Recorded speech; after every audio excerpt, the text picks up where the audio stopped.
TVUAC y el Centro de Investigación Interdisciplinaria de la Facultad de Filosofía presentan Tiempo y Memoria con Cecilia Figueroa. Comenzamos.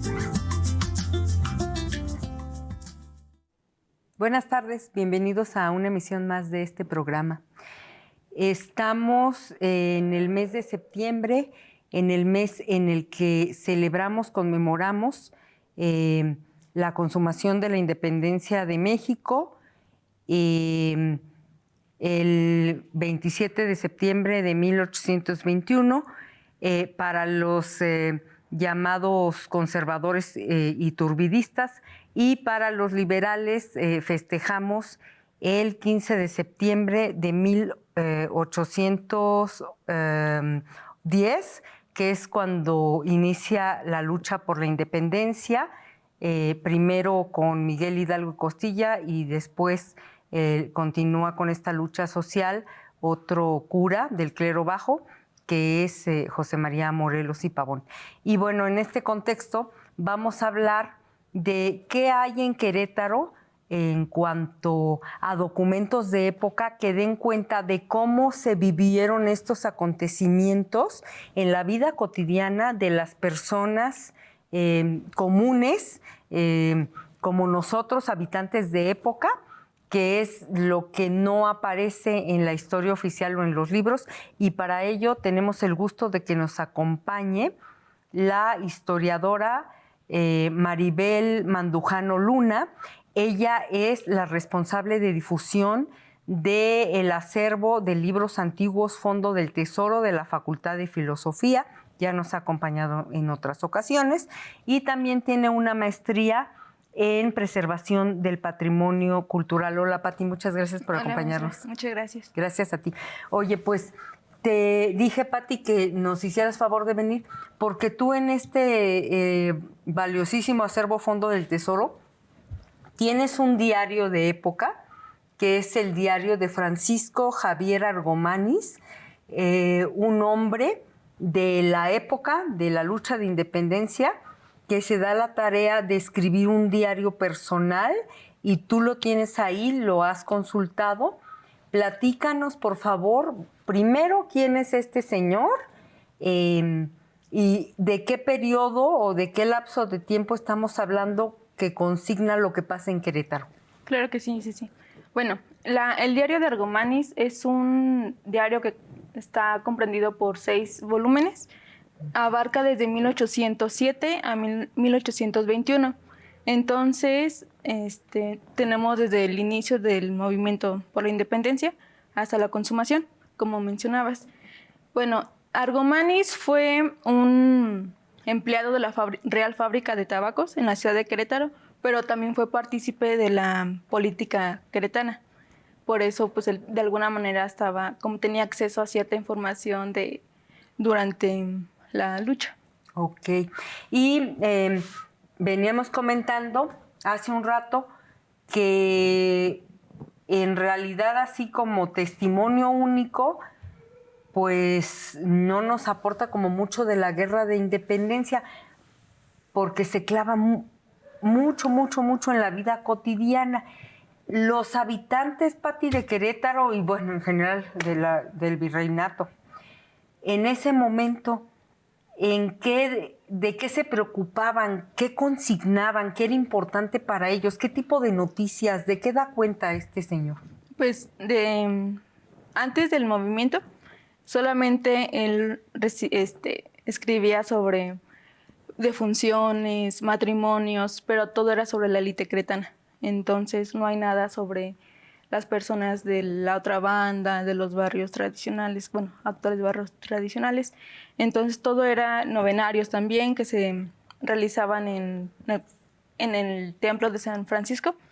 Entonces es como de lo único que habla, que nos plasma, que también sí es muy importante. Conocemos los personajes, las familias, cómo se crean estos grandes linajes que hasta la fecha. Que hasta la fecha se han conservado. Pero además, ¿sabes qué es muy interesante de esto? Cómo todo gira en torno a la iglesia, a los asuntos de la religiosidad y pues a este miedo, ¿no? Que es muy propio de la época virreinal miedo al diablo, miedo al infierno, la salvación eterna. ¿Cómo incluso redactan, verdad? Por ejemplo, murió con todos los auxilios espirituales, fulanita de tal, a quien se le harán tantas misas por el descanso de su alma y deja tal legado para recibir indulgencias y que Dios la recibe en el cielo. Platícanos un poco de eso, de qué percibiste como en el ambiente de esa época. Bueno, pues primero es que cuando menciona que fallece tal personaje de Querétaro, también dice que mandó pedir tantas misas a su nombre para que se celebraran en San Francisco o en San Antonio. Después, pues ya que son sepultadas en el panteón de las iglesias o al interior, en esas urnas que todavía se conservan a la fecha. También cuando mandaban pedir novenarios, menciona en el diario quiénes pagaban por esta celebración religiosa. Uh-huh. Les recordamos a los televidentes que los novenarios se hacían sobre todo a las advocaciones marianas, en el caso de Querétaro a la Virgen del Pueblito por ser la patrona, y entonces esto consiste en que decíamos, Pati, que en épocas de epidemias y calamidades, ¿verdad? Se traía la Santísima Virgen del Pueblito y entonces se le hacían lo que se llamaba novenarios de rogación, uh-huh, que es traerla en procesión, instalarla en los templos y allá hacerles rosarios para pedirle que cesara la epidemia, que cesara la guerra. Y comentaba con Pati del papel que juega la Virgen del Pueblito como generala de los ejércitos realistas, ¿no? Porque por un lado, si Miguel Hidalgo había salido con la Virgen de Guadalupe, con el estandarte del convento de Atotonilco, entonces los realistas necesitaban a su advocación mariana. Y en el caso de Querétaro, la Virgen del Pueblito, generala de los ejércitos realistas. Uh-huh. Argomanis consigna en su diario algo al respecto de cómo la usan como protectora de este ejército que está en contra de los insurgentes. Sí, al principio él menciona que todo era dedicado a la Virgen del Pueblito. O sea, se hace referencia a ella como nuestra Santísima Madre, la Virgen del Pueblito, y que hacen procesiones en el primer cuadro de la ciudad. También los novenarios, estos novenarios que decíamos, todos eran pedidos a ella, todos. Entonces, pues la advocación. Ajá, sí, fue muy importante para esta época porque pedían que se apaciguara toda esta cuestión de la guerra, las calamidades, así mencionaba que para protegerlo de las calamidades presentes. Entonces, en todo el diario van a encontrar referencia a la Virgen del Pueblito. Okay. ¿Qué tan difícil es leer esa letra de principios del siglo XIX? Realmente es bueno, como historiadora puedo decir que es fácil. O sea, sí hay algunas abreviaturas que son de la época, pero que pues ya quienes estén familiarizados con la misma grafía, uh-huh, pues identifican las abreviaturas como Santísima. Uso mucho la abreviatura Santísima. Reverendísimo. Reverendo Padre, bueno, R.I.P.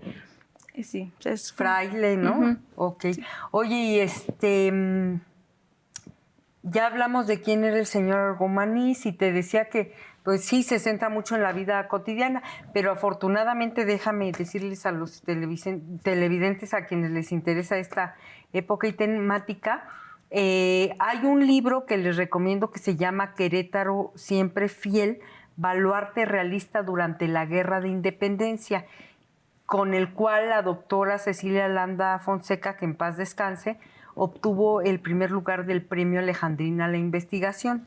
Y este libro, comentábamos Pati y yo, es interesante porque nos revela justo cómo Querétaro, aun cuando fue la llamada cuna de la conspiración de independencia, porque aquí se descubren los conspiradores, el corregidor Miguel Domínguez, su esposa Josefa Ortiz de Domínguez, los queretanos Epigmenio González, Emeterio González, a quien se les confiscan armas, papeles y todo, que los pobres fueron los más perjudicados porque los agarraron ahora sí que con las manos en la masa, o sea, ahí estaba todas las municiones, armas, etcétera, que demostraban que iban a hacer la guerra de independencia. Y entonces los queretanos y la gente de fuera se queda con esta idea del Querétaro, cuna de la conspiración, ¿no? Y Cecilia Landa, a través de estas fuentes, como la tuya, que es la de Argomanís, nos dice, no, la verdad es que siempre fueron bien realistas.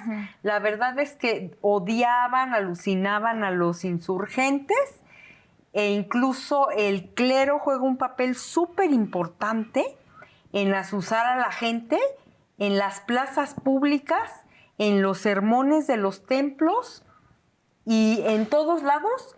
Los franciscanos del Colegio de Propagación de la Fe, que hoy conocemos como los de la Santa Cruz de los Milagros, los carmelitas, los dieguinos y otros, se dieron a la tarea de hacer una propaganda así ferocísima contra los insurgentes, ¿no? De eso no habla nada Argomanís en su diario, Pati. No, solamente menciona las procesiones a favor de España. Los realistas. Ajá, de hecho hasta se hacen como, bueno, dice nuestras tropas, o sea, como que se asumen como realistas, sí, como peninsulares. Sí, ajá, entonces como que eso es algo también muy interesante, cómo se apropian de esta noción de los realistas. Incluso fíjate que te comentaba que algo que poniéndote así como en los zapatos de esos frailes franciscanos, la doctora Cecilia Landa dice, pues es que pues sí tenían miedo porque por lo que había pasado en Guanajuato cuando fue lo de la Alhóndiga de Granaditas, cuando irrumpieron los insurgentes en la ciudad, pues sí era una política insurgente de huello a los gachupines, ¿no? Y entonces la doctora Cecilia Landa en este libro dice que todos los frailes franciscanos del convento de propagación de la fe, del convento de la Cruz, eran peninsulares. Entonces, en cierta medida, más les valía que la gente no se aliara con los insurgentes porque sabían. Y hay ahí una parte del libro donde, valiéndose de este testimonio de Argomanís, de otro fraile que es anónimo, no se sabe quién escribió esos diarios, y otro que es el de Pigmenio González, que lo escribe creo que ya cuando está prisionero, cuando regresa ya muy viejito, que está en Guadalajara después de haber pasado 30 y pelos años en las Filipinas pagando la pena por infidencia, o que es como infidelidad al rey de España. Estas tres fuentes coinciden en que el clero queretano era totalmente insurgente y dieron dinero, recursos, se aliaron a los ejércitos para los auxilios espirituales de los soldados, es decir, un clero queretano totalmente adicto al ejército realista, ¿no?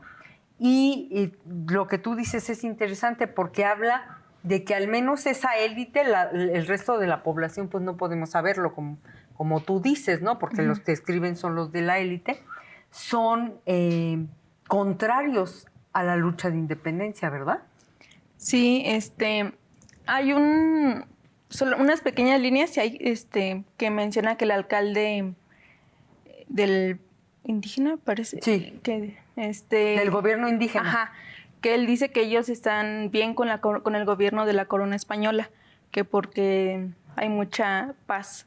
Es lo único que hace referencia a esta otra población. Y de hecho también es muy importante el papel que tiene Querétaro como ciudad por su posición geográfica, porque aquí, a partir de que Félix Calleja manda a que se realicen fosos alrededor de la ciudad, pues mucha gente realista llega a la ciudad de Valladolid, algunas familias de Guanajuato, entonces aquí llegan a refugiarse. Posteriormente, ya no dejan entrar refugiados porque consideran que pueden ser algunos infiltrados. Ajá, sí, entonces como que está muy, pues es muy importante ver todo esto, ¿no? Como el papel que tuvo realmente Querétaro a favor de las tropas realistas. Y te quiero preguntar, por ejemplo, en el caso de Valentín F. Frías y sus efemérides queretanas para el caso de la Revolución, ahí se nota mucho por el estilo del autor el terror de la población, ¿no? En determinados momentos. Por ejemplo, cuando entran por primera vez los carrancistas, si mal no recuerdo, la población está verdaderamente en pánico. En este caso, por la manera de redactar de Argomanizo lo que cuenta, esos pocos episodios de guerra que cuenta, ¿tú notas como alguna emoción, miedo, terror, odio, adversión a los insurgentes? ¿Algo se deja ver? Sí les tienen miedo, o sea, cuando tienen noticia de que Guanajuato da apoyo a los insurgentes, los queretanos sí les da miedo. Entonces, lo que decíamos de que aquí se llegan a refugiar, pero se me fue.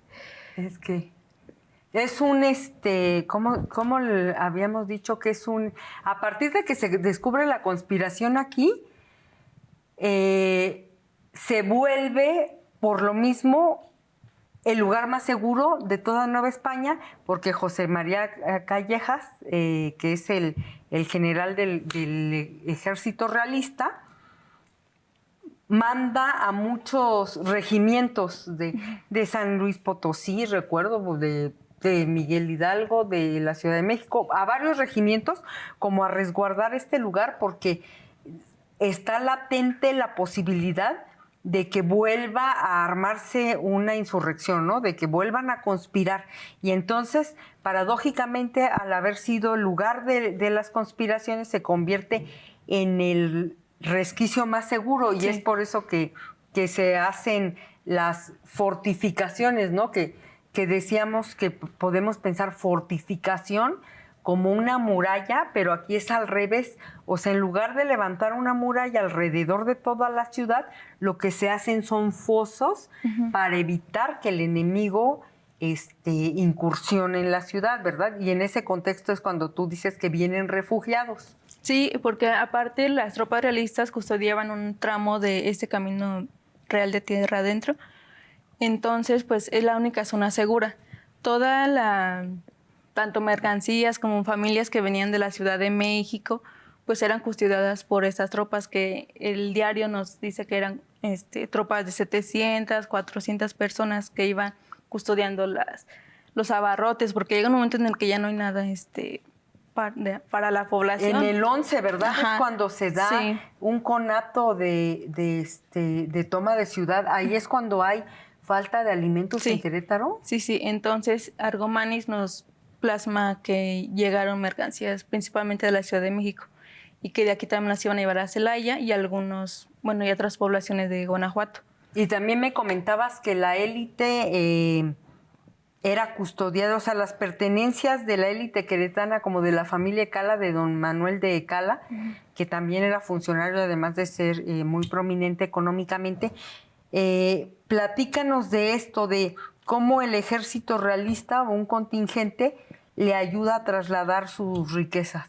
Sí, algunas familias queretanas, apoyadas con los contingentes imperialistas, mandan su dinero, alhajas, oro, plata a la Ciudad de México para resguardarlos. Entonces, se tenían que ir acompañados estos eran los contingentes más grandes, de 700 personas, para proteger de los asaltos de los insurgentes, porque estaban establecidos en el camino a la Ciudad de México. Entonces, como López de Cala, que tenía la herencia de su padre, así lo menciona Argomanis, y también los ingresos por la lotería, que entonces mandan su dinero, también algunos hacendados mandan su dinero a la Ciudad de México.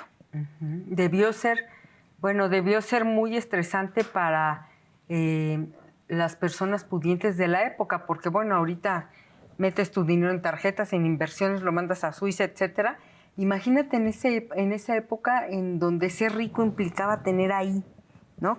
Las monedas de oro y que vienen los insurgentes y estás en riesgo de que se lleven todo, ¿no? Debió de ser terrible. Sí, ¿verdad? entonces por eso la protección y apoyo a las tropas realistas, pues sí fue como que... Incluso con dinero, ¿verdad? Por ejemplo, en el libro de la doctora Cecilia Landa, de Querétaro, siempre fiel, baluarte realista, recuerdo que ella habla de cómo los propios frailes dan dinero, aun cuando ellos viven de ser mendicantes, de andar pidiendo recursos, dan incluso dinero, ¿no? Para apoyar a la contrainsurgencia, para que derroten al movimiento de Hidalgo y después de Morelos, con dinero, con hospital, con servicios de enfermería de los propios frailes. Es decir, la Iglesia Católica en ese momento es un pilar muy, muy importante para que no se logre la independencia de México en ese momento, ¿verdad? Sí, de hecho también otra participación que tuvo la iglesia era que cada que tenía noticias sobre victorias de los realistas sobre los insurgentes, se repicaban las campanas. Y artillería, ¿verdad? Ajá, Decías que salvas había de salvas de artillería. Pues desafortunadamente el tiempo se nos terminó. Muchas gracias a la historiadora Patricia Mandujano Luna, responsable de difusión del Fondo del Tesoro de la Facultad de Filosofía. Gracias, Ceci. Y a nuestros televidentes nos vemos en la próxima emisión. Buenas tardes.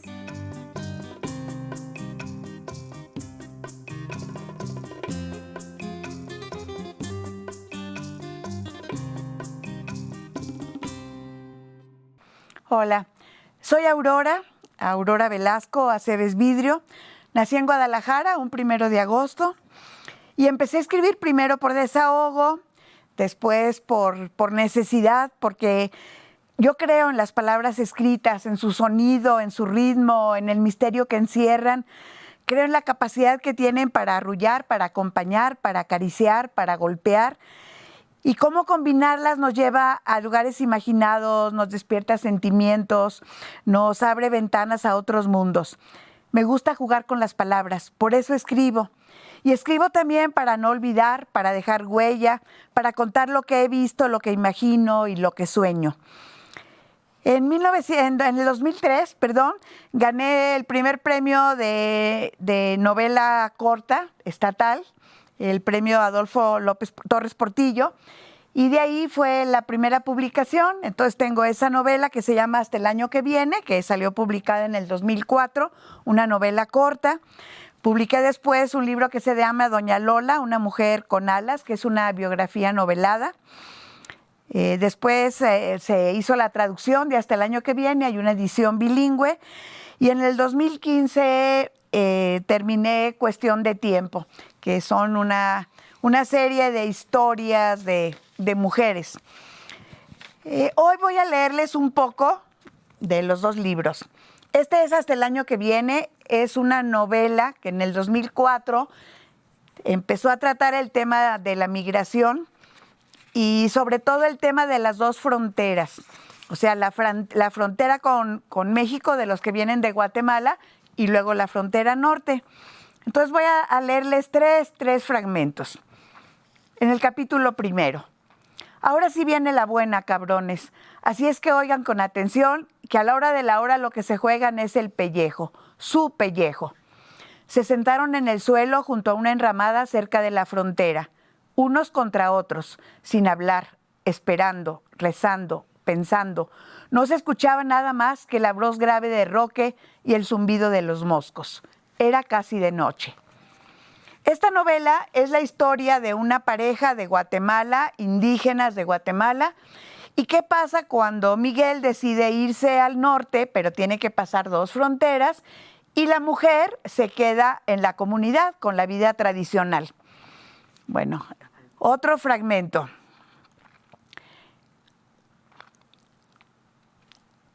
El día anterior a la partida, Miguel guardó su ropa en una bolsa de plástico grueso, metió una foto en donde estaba con sus padres, sus hijos y su mujer, recorrió la casa de arriba a abajo como desatinado.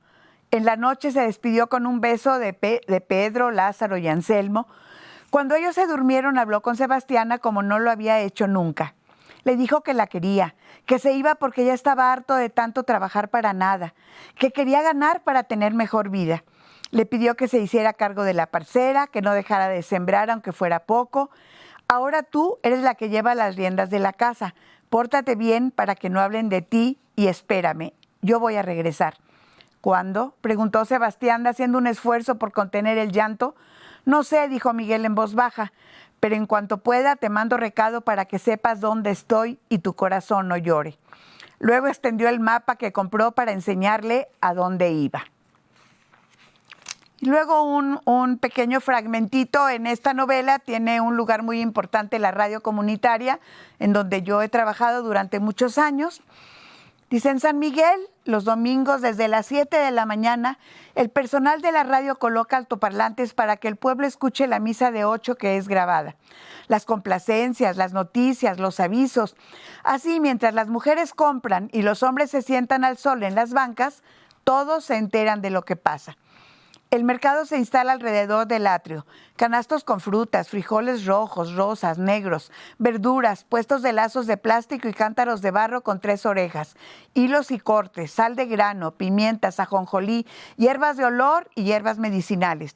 El domingo 25 de junio, 3 meses después de la partida de Miguel, mientras Sebastiana regateaba el precio de los jitomates, oyó la voz de la locutora. A continuación, tenemos un mensaje para la señora Sebastiana Juan María Toc, de parte de su esposo, el señor Miguel Lázaro Gertrudis Ticuán. El corazón de Sebastiana dio tantos brincos que se le fue el aire. Dice el señor Miguel que está bien, que está sano y trabajando en México, que no puede comunicarse seguido, pero que piensa en ella y en sus hijos. Saluda también a sus padres y manda dedicar la siguiente melodía. La marimba llenó los ojos, los oídos y el alma de Sebastiana. Sebastiana miró el cielo azul sin una sola nube y dio gracias antes de sobarse la barriga, lamentando no haberle podido dar la noticia de su embarazo. Bueno, pues agradezco mucho este espacio que nos da a conocer y mil gracias por haberme recibido en sus hogares.